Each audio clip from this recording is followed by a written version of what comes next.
A Nicarágua é um perfeito exemplo da dificuldade imposta pelos capitalistas e burgueses quando o país decide se tornar socialista. Além de Cuba, que pode ser considerada a nação que mais polêmica lançou sobre o duelo capitalismo versus socialismo no século XX e XXI, a Nicarágua tem em sua história a clareza das trapaças, golpes sujos, uso de todos os meios ilegais e ilegais que as elites lançam mão para não perderem seus privilégios. O caso da Nicarágua começou já no século XIX, época da expansão imperialista que viria acarretar as duas guerras mundiais.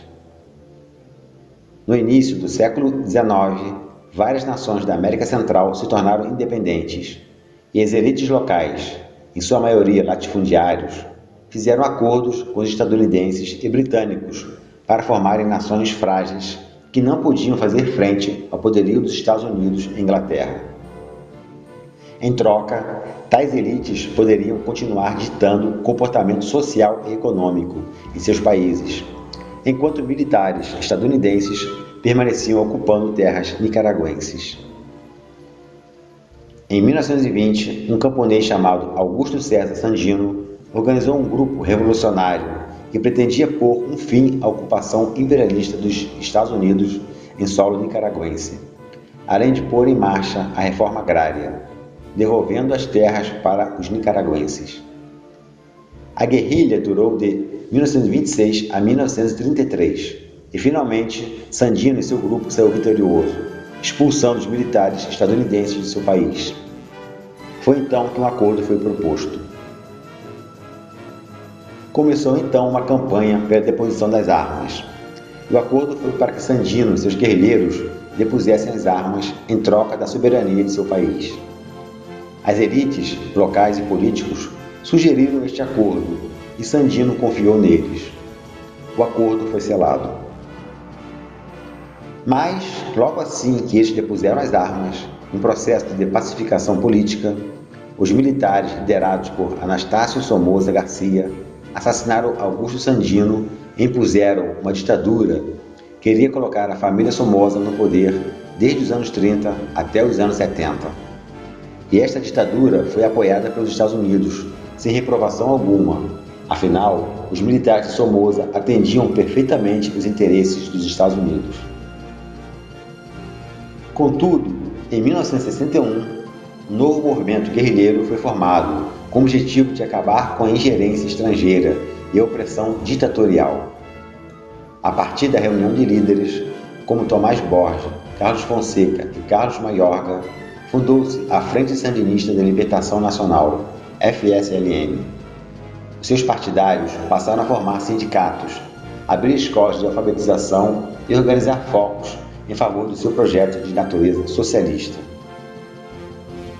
No início de 1978, uma guerra civil tomou conta do país após a morte do jornalista Pedro Joaquim Chamorro, que participava ativamente contra a ditadura da família Somoza. Por meio de batalhas contra as forças governistas, a Frente Socialista Sandina de Libertação Nacional conseguiu dominar o Palácio Nacional de Manágua, na capital do país.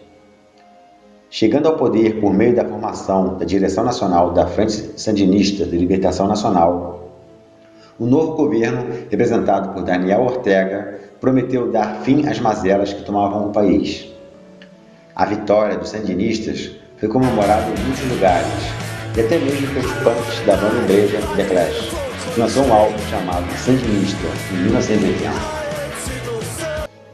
Os sandinistas se aproximaram do bloco socialista liderado pela União Soviética e promoveram uma profunda reforma em que o setor produtivo passava para as mãos do Estado, além de uma grande desapropriação de terras dos latifundiários. Isso acabou incomodando setores conservadores do país, em especial as elites e a Igreja Católica, que temia perder suas terras e sua influência sobre a população. Por causa disso tudo, esse setor conservador iniciou uma contra-revolução, passando a ser chamados de contras. Esse grupo reacionário teve ampla ajuda militar e financeira dos Estados Unidos, num envolvimento tão imoral que descambou um escândalo mundial que se tornou famoso, o caso Irã-Contras. Esse escândalo foi a venda pelos Estados Unidos de armamento para o Irã, o mesmo que era considerado inimigo dos Estados Unidos. Com o dinheiro da venda dessas armas, os Estados Unidos financiaram os contras da Nicarágua, no episódio que mostra escandalosamente a que ponto a nação que se considera guardiã da liberdade e da moral do povo americano pode chegar quando está ameaçada de perder dinheiro das suas colônias politicamente não declaradas. O caso foi parar no Congresso estadunidense e foi um circo para a mídia de dentro e de fora do país. Enquanto isso, durante os anos 80, a Nicarágua sofria com uma crise econômica devido aos ataques dos contras e dos Estados Unidos.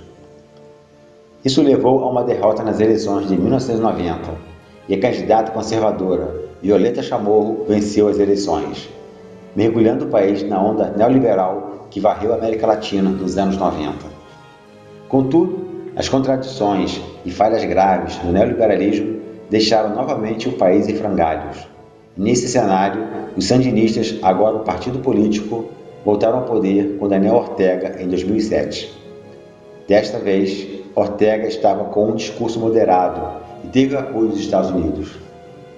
Hoje, com uma economia capitalista, a Nicarágua sofre com atraso tecnológico, inflação, desemprego e uma dívida externa que destrói o país lentamente.